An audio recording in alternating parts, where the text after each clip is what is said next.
I'm working on winterizing the fig trees, and let me show you. And I have these buckets here in this bed that I began burying them in the in the mulch from the compost heap.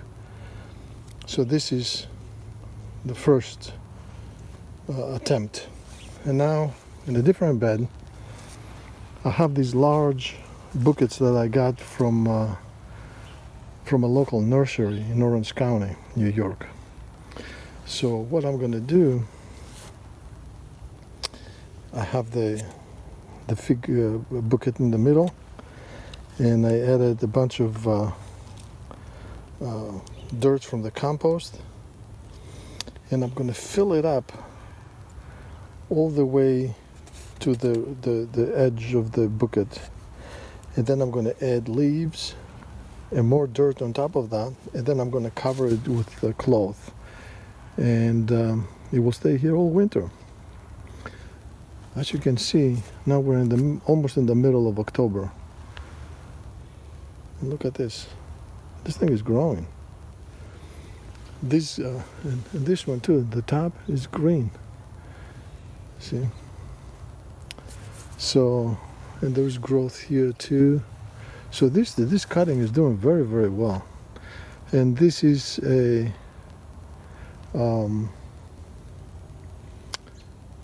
which I think this isn't a Greek cutting. This is the Violette de Bordeaux that I got from a vendor on Etsy. I got two cuttings, and I'm telling you, the cuttings that I got, this past January, right before COVID hit, the cutting, the width of the branch was not wider than this little thing here, the sprout. So as you can see, it did very well over the summer. So I'm going to put it here in this bucket and see what happens. So I will keep you updated. But as you can see now, I've added most of the dirt here. Now I'm going to add the leaves. After it goes dormant, I'm going to add the leaves and more dirt on top of it, and hopefully that will be a nice insulation for it to survive the winter. And the reason that this growth is very important to me, as you can see, is that you can't really prune it, because it will be, you need to prune the fig tree only when it's completely dormant. And this is not dormant yet. It has lost all of its leaves. As you can see, there are no leaves here, but it's still growing. So we've had so far, I'll say, about 2 or 3 nights where it went below zero, below freezing, below 32 degrees Fahrenheit. But that was good enough for this fig tree to lose its leaves, but it didn't go dormant yet. So I need to wait a little bit longer before I bury it in leaves and dirt.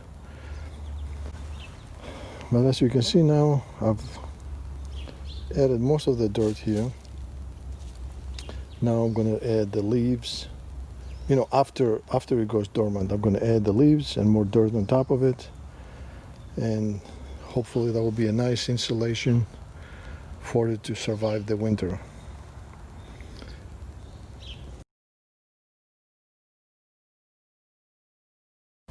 By the way, when you go to nurseries and garden centers or whatever, look around and ask them if they have stuff that they really don't need, they're going to throw it out. These buckets, they were going to throw them out. So I got about 20-25 buckets from a local nursery. It's a farm. That's where vendors go to buy 50 trees of these and 60 bushes of that. So they had these buckets on the side. They were going to throw them out. I said, would it be okay if I took them, got them, got rid of them for you? And they were more than happy to give them to me. So, bingo. Think.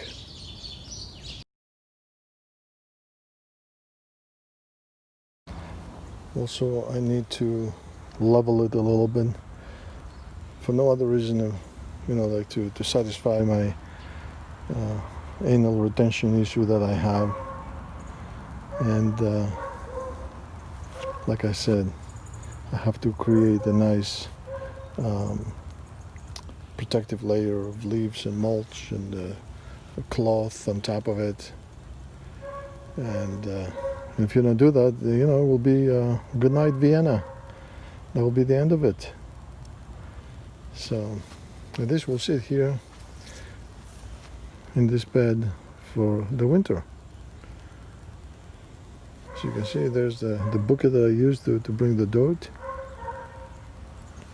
There are the two, Tupperware containers that I use to bring in the mulch, not the kitchen scraps from inside the house, and I bring it in from the kitchen. I put it right into the bed, and that will sit there all winter. It will decompose, and I'll be able to enjoy vegetables and eating good food in the summer.